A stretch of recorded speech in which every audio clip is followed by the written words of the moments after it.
Okay, you are ready to heal, but you're not feeling confident you can keep a successful healing life balance.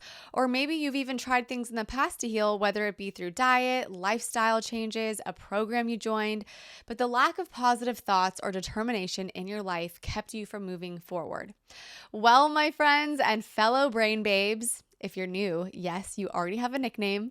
You have come to the right place. Not only do I have the answer for you as to why it's so hard to keep up the healing momentum, but I'll give you the secret sauce that'll keep that drive intact, leaving you wide open for healing and living your life with ease. Let's get into it.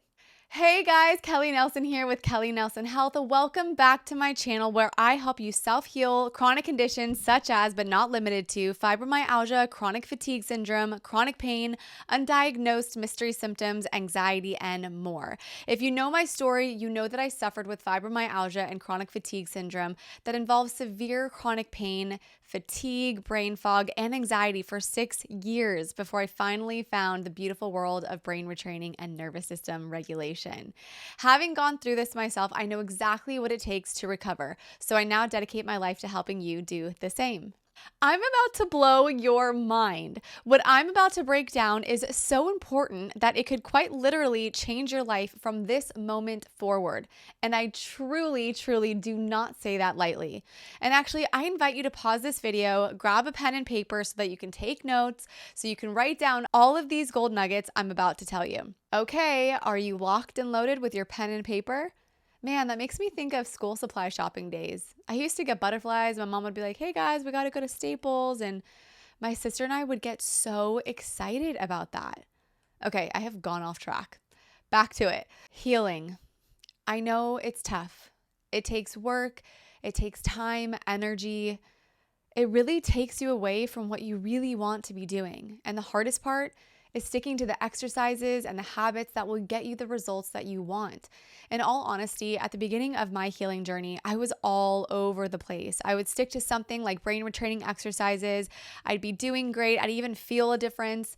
And then after a couple of weeks, maybe a month, I would fall off again because work got busy or my friends and family wanted to hang out, go on a trip, watch a movie together. I had to do household chores. The list goes on. I think we're all pretty well versed in the excuse area, right? It's hard.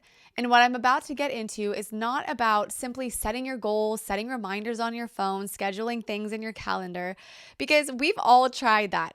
This is deeper. This is the CTFAR model. My education on this model came from my business coach, Kristen Harchis. Although she was not the creator of this model, she applied it to her business coaching program that I went through because she wanted us to optimize our chances of success by creating habits that stuck through dissecting our circumstances, thoughts, feelings, actions, and results.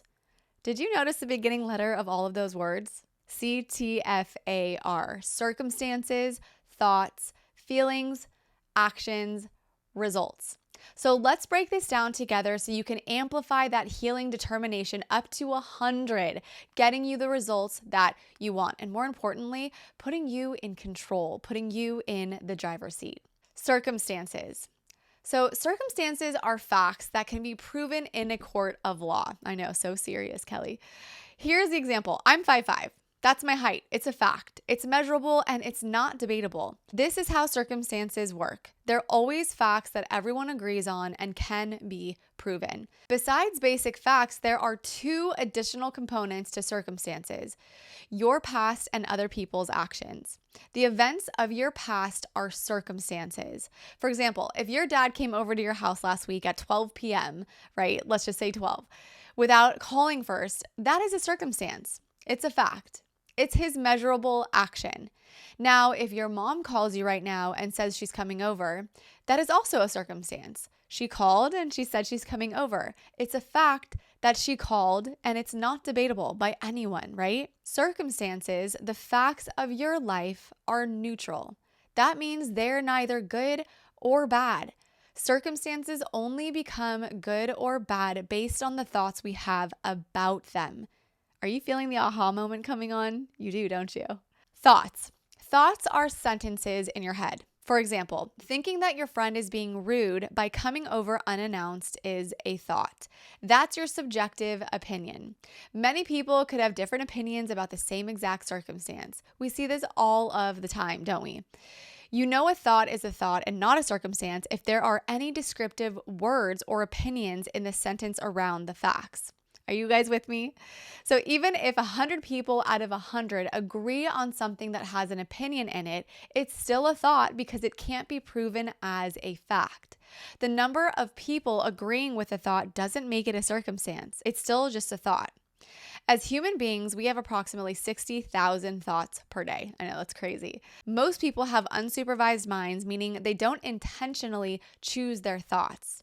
That is what gets them into big trouble. They feel so bad on a regular basis without knowing why or how to process their emotions, which ties into you not knowing why you haven't been able to create more success in your healing. If you haven't trained your brain to think intentionally, you will continue to repeat your past and have the same thoughts you've always had. You have to train your brain to create new results for your future. Feelings. Feelings are vibrations in your body. We're not taught how to feel. Because of the way our brains have developed to avoid pain, we typically avoid, resist, and react to negative emotions. We need to learn how to notice, acknowledge, and name our feelings, and then experience them as vibrations in our body. When using this model, feelings should be described in one word. So some examples of this are happy, sad, angry, maybe ashamed, determined, joyful, depressed, the list goes on. Many people confuse thoughts and feelings. For example, if someone asks you how you felt about your friend coming over to your house unannounced, you might say, "I'm frustrated because she's being rude." In this example, the feeling you're having is frustration. The thought you're having about the circumstance is that your friend is being rude.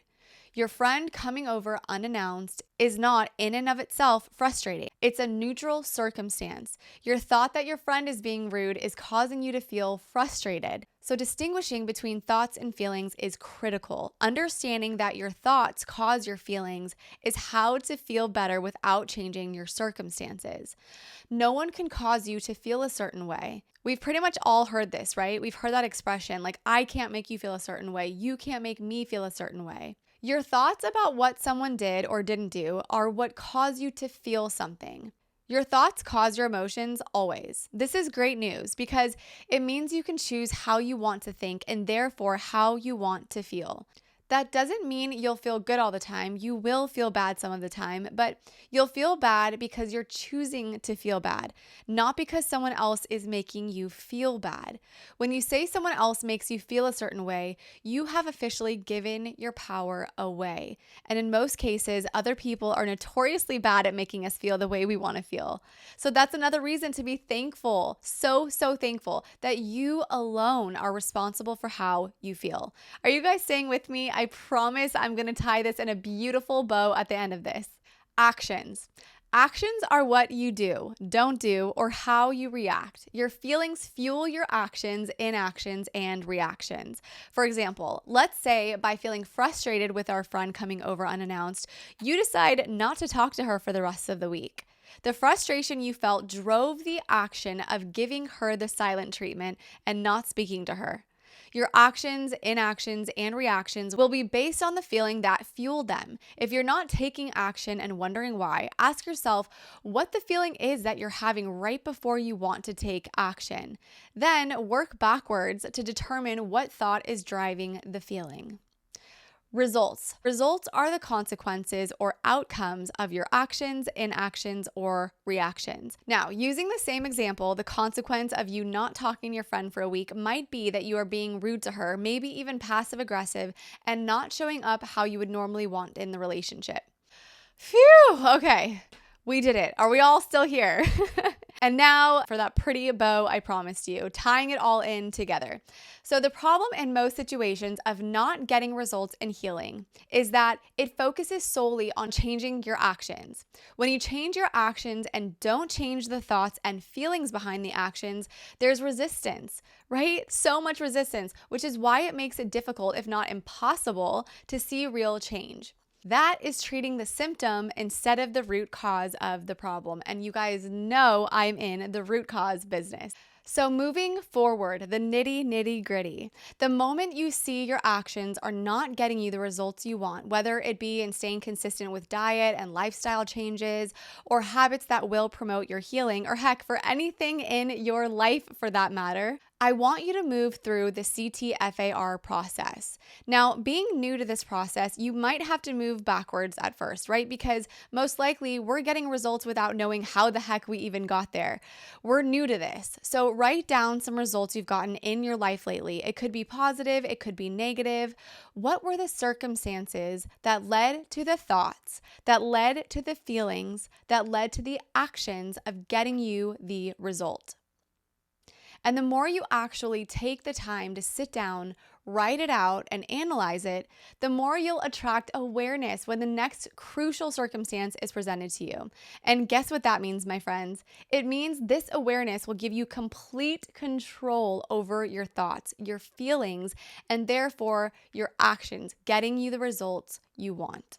We're essentially retraining our brains, which you know I'm well versed in, into creating the reality we want for ourselves without the subconscious mind getting in our way. So when stressful situations come up, or when family and friends ask you to go on that trip and it stresses you out because you know you really have to stick to your healing, or when household chores add up, instead of letting your subconscious be in the driver's seat of your goals, you take complete power over your thoughts, feelings, and actions, getting you the results you want.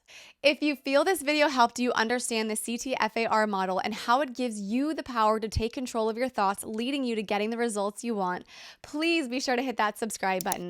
Although this channel is new, I don't ever plan on putting a stop to these videos because helping others heal is truly my biggest passion in life.